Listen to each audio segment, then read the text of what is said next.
तो आज हम श्रीमद् भागवतम के चौथे स्कंद के 14वें अध्याय के श्लोक संख्या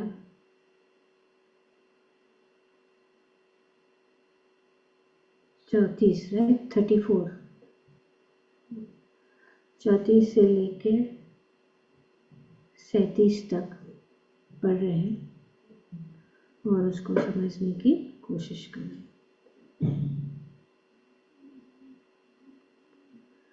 तो यहाँ हम देख रहे हैं कि किस प्रकार ऋषियों ने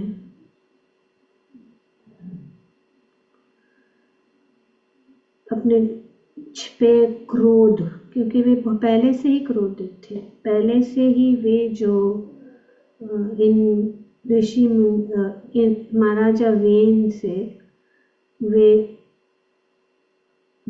असंतुष्ट थे, दुखी थे, उनको पता था कि वो योग्य नहीं है, फिर भी उन्होंने बहुत कोशिश की उनको समझाने के लिए, और वो क्रोध जो था उनके अंदर, अब उन्होंने सोचा कि वे भगवान के चरण कमलों में भी अपराधी हैं, तो अब जो है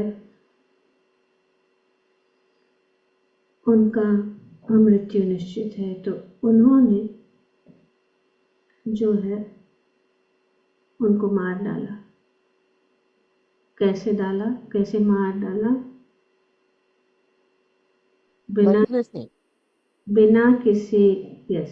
बिना किसी हथियार के ही मुनियों ने हुंकारों के से वेन को मार डाला। हुंकार, तो ये एक पॉइंट आप लोग ध्यान में रखें। कैसे मारा? हुंकार। अब उसके बाद में क्या हुआ? इस सब के बाद ऋषिगण अपने अपने आश्रमों में चले गए। तो राजा वेन की माता सुनीता अपने पुत्र की मृत्यु से अत्यधिक शोककुल हो उठी। तो वे शोककुल हो उठी, और क्योंकि अत्यधिक स्नेह और शोक के कारण उन्होंने क्या किया, उनके पुत्र के शव को बचा के रखा। उनके पुत्र के शव को उन्होंने क्या किया? बचा के रखा, कुछ द्रव्यों के द्वारा और मंत्र के द्वारा। तो कुछ मंत्र यहाँ पे बताया गया, मंत्र योगेन या विद्या योगेन, उनके पास वो विद्या थी जिससे वे मरे हुए शव को क्या कर सकती थी? इसको रख सकती थी। तो उन्होंने सोचा कि अभी इसको वो हमेशा मेरे साथ रहेगा, चाहे वो मरा हुआ है। पर मंत्र के सिद्धि से, मंत्र योगेन, फिर से यहाँ पे ध्यान दीजिए कि कैसे क्या किया उन्होंने। मंत्र और कुछ द्रव्य के से उन्होंने उनकी बॉडी को प्रिजर्व करके रखा। तो इस प्रकार ऋषि मुनि अपने अपने आश्रमों में चले गए, और फिर एक बार यही ऋषि सरस्वती नदी के में स्नान करके यज्ञ अग्नि में आहुति डालने का अपना नित्य कर्म कर रहे थे। उसके पश्चात नदी के तट पर बैठकर वे दिव्य पुरुष तथा उनकी लीलाओं के विषय में चर्चा करने लगे। तो ये हो गया, खत्म हो गया बात। जो भी उनको करना था कर दिया। वे चले गए अपने अपने नित्य कर्म करने लगे और भगवान की महिमा का जो है गुणगान करने लगे और चर्चा करने लगे।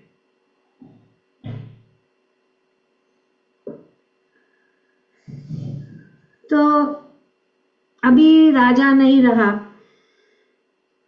तो क्या हुआ, उन दिनों देश में अनेक उपद्रव हो रहे थे जिनसे समाज में आतंक उत्पन्न हो रहा था। तो राजा नहीं है तो क्या हुआ, आतंक। अतः सभी मुनि परस्पर बातें करने लगे कि चूंकि राजा मर चुका है और संसार का कोई रक्षक नहीं है, अतः चोर उचक्कों के कारण प्रजा पर विपत्ति आ सकती है। तो इस प्रकार से वे चर्चा कर रहे। तो राजा वेन के मृत्यु के कारण ये सभी विपत्तियां आ गई। साधु पुरुष प्रजा के कल्याण के लिए चिंताग्रस्त होते। निष्कर्ष ये है कि यद्यपि साधु पुरुष राजनीतिक मामले में किसी प्रकार की दखल नहीं देते, किंतु वे प्रजा पर सदैव दयालु रहते। तो यह आतंक छा गया, राजा नहीं है, चोर उचक्के बढ़ने लगे, फिर से उनको जो है चिंताग्रस्त हो गए। वे एक्चुअली इन सब चीजों में, राजनीतिक चीजों में ऋषि मुनि जो है वो दखल नहीं देते, दखल नहीं करते। वे समाज से विलग रहकर भी कृपा तथा दयावश विचार करते हैं कि किस प्रकार सभी नागरिक शांति पूर्वक अनुष्ठानों को कर सके और वर्णाश्रम धर्म के विधि विधानों का पालन कर सके। यही उनकी चिंता है कि सब जो है नागरिक जो है सभी अनुष्ठान और वर्णाश्रम का विधि विधान का पालन कर सके। यही इन मुनियों की चिंता का विषय। तो मुनियों का चिंता का विषय यही। पर आज इस कलयुग में क्या है, सब कुछ अस्त व्यस्त है। अतः साधु पुरुषों को चाहिए कि हरे कृष्ण मंत्र का जाप करें, जिसकी संस्तुति शास्त्र ने की है। हरे नाम हरे नाम एव केवलम, कलो नास्तैव नास्तैव नास्तैव गति अन्यथा। भौतिक तथा आध्यात्मिक संपन्नता के लिए हर एक को का कर्तव्य है कि वह भक्ति पूर्वक हरे कृष्ण मंत्र का जाप करे। तो यहाँ पे प्रभुपाद जी ने बहुत अच्छी तरह से हमें आज के काल में, आज के इस कलयुग के समय में क्या कर सकते हैं समाज को बचाने के लिए, यही एक रास्ता है, हरे कृष्ण महामंत्र का जाप। तो मंत्र जाप, जैसे हमने देखा कि मंत्र जाप की शक्ति ही पिछले श्लोकों में बताई गई, इसीलिए हमने आप लोगों को कहा कि इसमें ध्यान दो कि उन्होंने हथियार के बिना मनुष्य को हुंकार से वेन को मार दिया। मंत्र की शक्ति, हुंकार, उनमें इतनी शक्ति होती थी ऋषियों में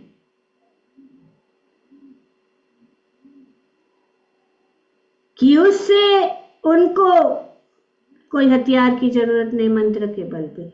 और फिर हम देखते हैं किस प्रकार से वेन की माता सुनीता ने मंत्र योगेन उनके शव को जो है बचा के रखा। तो ये है मंत्र की शक्ति।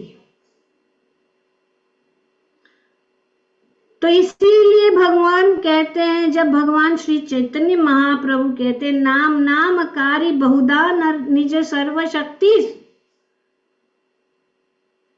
कि भगवान ने अपने नामों में उनकी पूरी शक्ति डाल दी है। तो ये हरे कृष्णा कृष्णा कृष्णा हरे हरे, हरे राम राम राम हरे हरे, इति सदोक्षकम नाम नाम कली कल्मष नाशनम। तो ये कली के कल्मष को नाश करने वाले। हरे कृष्णा कृष्णा कृष्णा हरे हरे, हरे राम राम राम हरे हरे। तो मंत्र की जो शक्ति को हमें जानना जरूरी है, और मंत्र की शक्ति से यज्ञ में अग्नि अपने आप उत्पन्न होती है। तो बहुत सारे मंत्र है, इस मंत्र की सिद्धि उसको कहते हैं जपात सिद्धि। जपात सिद्धि जपात सिद्धि जपात सिद्धि न संशया, शास्त्र बताता है कि जप अगर हम उसको ठीक करें, और हमारे पास ये है जो श्री चैतन्य महाप्रभु जो स्वयं भगवान है, उन्होंने हमें ये दिया है हरे कृष्ण महामंत्र का जप। तो उससे बहुत कुछ हो सकता है। श्री सनातन गोस्वामी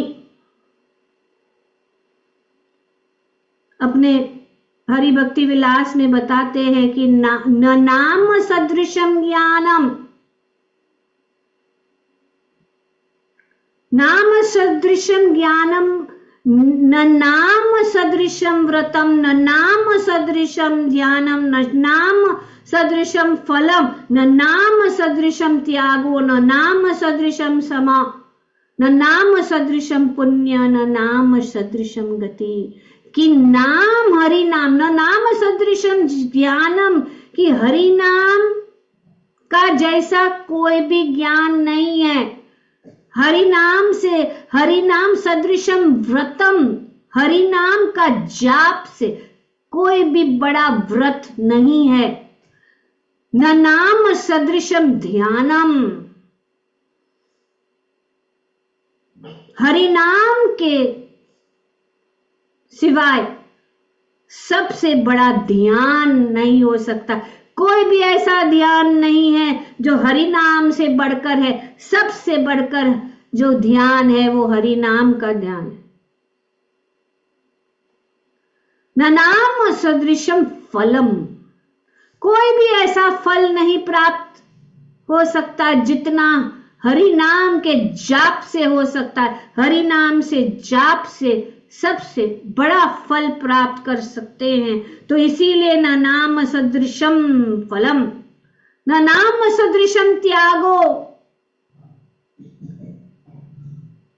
सबसे बड़ा त्याग हरि नाम से बड़ा कौन सा हो सकता है। कितनी कठिनाइयों को से हम हरि नाम का जाप करते हैं, ऐसे तो बहुत सरल है। हरे कृष्णा कृष्णा कृष्णा हरे हरे, हरे राम राम राम हरे। लेकिन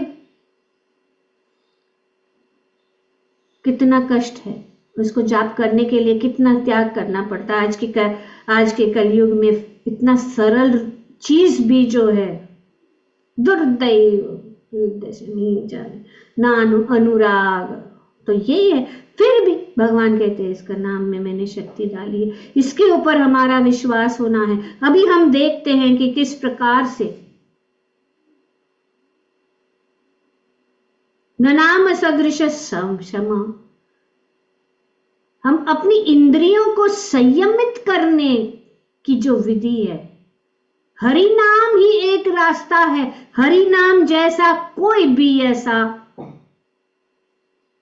रास्ता नहीं है जिससे हम अपने इंद्रियों को वश में कर सकते।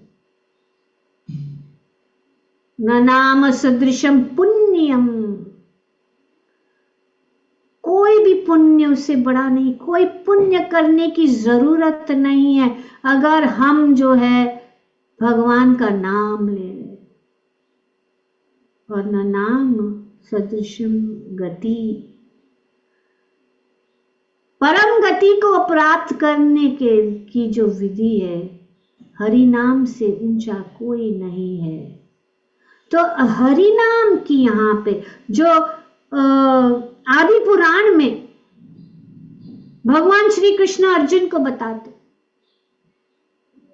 न नाम सदृशम ज्ञानम, बहुत सुंदर है ये श्लोक। कोई भी इतना सरल है कि नाम से बढ़कर कुछ नहीं, कोई जरूरत नहीं ज्ञान उसमें सामने नहीं आएगा। ज्ञान हमें जो है भगवान की प्राप्ति करने का जो साधन नहीं है, ज्ञान साधन नहीं है, ध्यान साधन नहीं है, फलम साधन नहीं है, त्याग साधन नहीं है, पुण्य साधन नहीं है, सिर्फ हरि नाम ही सबसे बड़ा साधन है।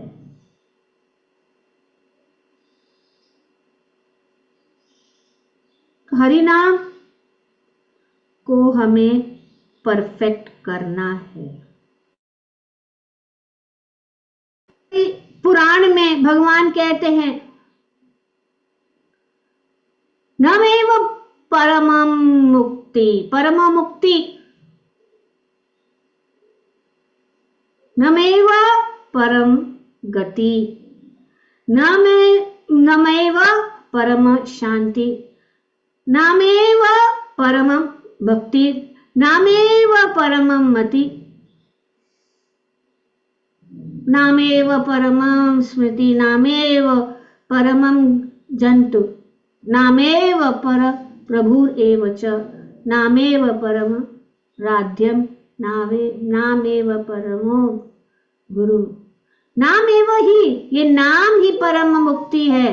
नामेव परमं गति, नाम ही ये परम गति है, नाम ही परम शांति है, नामेव परम स्थिति, नामेव परम भक्ति, नामेव परम मति, नामेव परम प्रीति, नामेव परम स्मृति, नाम एव करणम जंतु। तो ये नाम ही, हरि नाम ही जो सभी जो जीवों का कल्याण करने वाला है। नामेव परमं जंतु, नामेव प्रभुरेव, ही नाम ही भगवान और भगवान के नाम में अंतर नहीं है। नामेव परमाराध्यम, नामेव परम गुरु, नाम ही गुरु। तो इस प्रकार से भगवान और भगवान नाम में कोई अंतर नहीं है। और कुछ भी ना करे, कुछ जरूरत नहीं है ज्ञान की प्राप्ति की, कुछ जरूरत नहीं व्रत की, कुछ जरूरत नहीं ध्यान की, कुछ जरूरत नहीं त्याग की, क्योंकि त्याग अपने आप ही हो जाएगा। कुछ जरूरत नहीं मुक्ति, क्योंकि मुक्ति तो जो जिसने भगवान का नाम लिया वो मुक्त हो जाता है तुरंत। और परम गति को प्राप्त करने के लिए कोई भी दूसरा साधन नहीं है भगवान को प्राप्त करने के लिए। और ये दो ही चीज है जिससे हम भगवान को प्राप्त कर सकते हैं। जो भगवान ने हम पढ़ चुके हैं श्री चैतन्य चरितामृत में, श्रवण से प्रारंभ करते भक्ति द्वारा ही मनुष्य पूर्ण पुरुषोत्तम भगवान तक पहुंच सकता है। उनके पास पहुंचने का यही एकमात्र साधन है।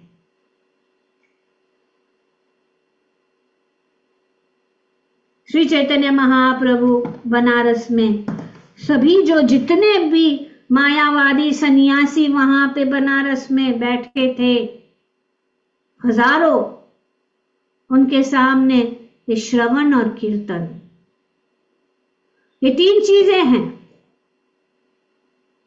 श्रवण, कीर्तन और विष्णु स्मरण। और जब हम श्रवण करते हैं, भगवान की कथा सुनते हैं, नित्यम भागवत सेवा, नष्ट प्रायेषु अभद्रेषु नित्यम भागवत सेवया भगवती उत्तम श्लोके भक्तिर्भवति नैष्टिकी। नष्ट प्रायेषु अभद्रे, सभी अभद्र जो दूर हो जाएगा, सब जो है नष्ट हो जाएगा। इस कलयुग के जितने भी अभद्र है, जैसे कि यहाँ पे हम देखते हैं कलयुग में कितना अभद्र चल रहा है। क्या ऐसे ऋषि मुनि हैं जो शासनकारी को दंड दे सके? नहीं है। एक ही रास्ता है, हरे नाम हरे नाम हरे नाम एव केवलम कलौ नास्ते नास्ते। अपनी खुद के गति के लिए और पूरे मानव समाज को बचाने के लिए ये हरि नाम ही काफी है।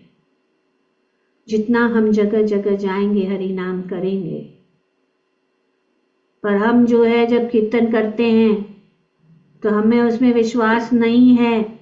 लेकिन अगर हम सच्चे हृदय से, और इस हरि नाम की तो बहुत महिमा है। ये तो समय इतना छोटे समय में कितना, और फिर इतना सारा बातें बताने के लिए समय भी नहीं कि हमें शॉर्ट में बताने का, कितनी सारी बातें जो है।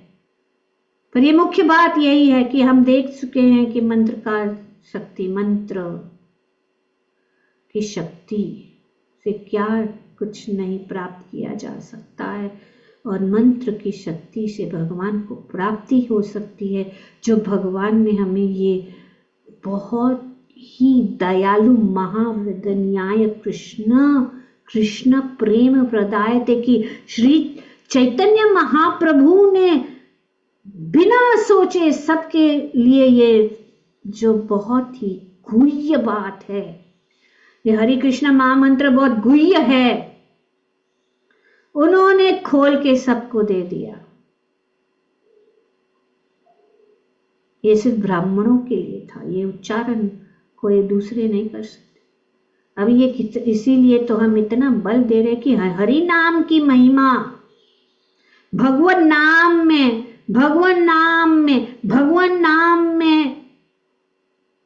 अपराध को बच के रहे तो ही हम उस सिद्धि को प्राप्त कर।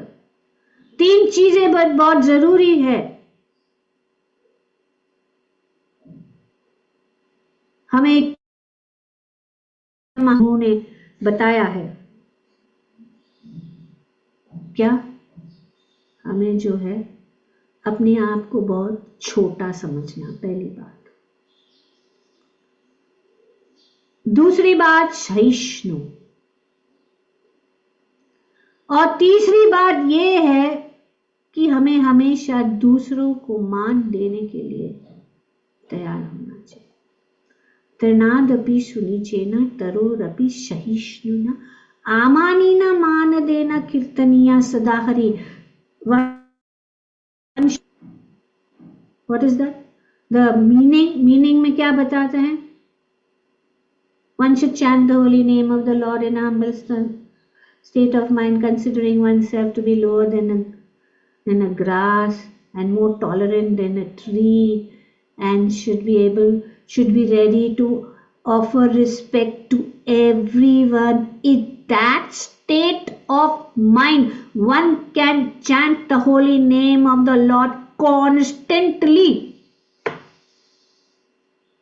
ये विधि है। तो हमें विश्वास करना है, ध्यान रखना है, हमें हरि नाम करना है, हमें जितना भी हो सके अपने मन को भगवान में लगाना है। मन ठीक से नहीं लग पाएगा, बहुत कठिन है। हमें जो है, अगर हम इस मंत्र को सिद्ध या सिद्धि प्राप्त कर सकते हैं, ये सिद्धि प्राप्त करने की विधि है। परम सिद्धि कैसे प्राप्त कर सकते हैं? श्री गौर किशोर बाबा जी को किसी ने पूछा कि हम परम सिद्धि कैसे प्राप्त, बोला ये हरे कृष्ण मंत्र, और कोई रास्ता नहीं, हरे कृष्ण महामंत्र ही है। हरे कृष्ण उसको जाप करें। हमें कोशिश करना है कि हम अच्छे क्वालिटी राउंड्स करें, चाहे वो 2 हो, चाहे वो 4 हो, चाहे वो 8 हो या 16 हो। रोज समय से जल्दी उठना, आधा घंटा या 1 घंटा, और हमें ध्यान पूर्वक नाम के ऊपर अपना ध्यान डालना है। मन को यहाँ वहाँ नहीं ले जाना है। मोबाइल फोन को साइड में, मोबाइल फोन साइड में। सुबह का समय सब लोग सो रहे हैं, एक जगह में, एक कोने में, घर के कोने में बैठ के, या अगर नहीं तो कहीं बाहर जाके बैठ के कर सकते हैं, जहाँ पे कोई डिस्टर्बेंस नहीं है। तो एटलीस्ट हमें ये आदत डालनी है। ऐसा नहीं कि कंप्लीट करने के लिए कर रहे हैं, तो फिर हम उसके जो मंत्र योगेन, मंत्र की या जपात सिद्धि नहीं होगी, जप की सिद्धि नहीं प्राप्त करेंगे। तो इसको सिद्ध करना है, और ये महामंत्र सिद्ध है। सभी मंत्रों में से महामंत्र ही सिद्ध है। तो जो कोई भी ये मंत्र को करेगा वो सिद्धि को प्राप्त करेगा, और अपने आप को भगवान के धाम तक पहुंचाने का रास्ता जो है प्राप्त कर लेगा। और पूरे विश्व में जब हम लोगों के बीच में घर घर में जाके कीर्तन करते हैं, तो पूरे विश्व के लोगों के लिए भी उद्धार हो जाता है। जितना हम हरि नाम करेंगे, पहले हमें अपने आप करना है और पूरा विश्वास होना चाहिए। इसीलिए श्रवण बहुत ज़रूरी है। श्रवण से हम जो है हमारा विश्वास हो जाता है। नहीं तो हम सोचते हम सब कुछ जानते हैं, क्लास सुनने की ज़रूरत नहीं है, पर रोज भी हम भूल जाते हैं। इसके लिए रोज जरूरी है। वही बात बता रहे हैं, लेकिन अलग अलग भक्त हैं जो अलग अलग रूप से बताते हैं। तो जब हम क्लास में रहते हैं और संग में रहते हैं, तो हमारी जो है जो निष्ठा बढ़ जाती है और हम परम गति को प्राप्त कर सकते हैं। ग्रंथराज श्रीमद् भागवतम की जय। ओम तत्सत। Thank you very much. Hare Krishna.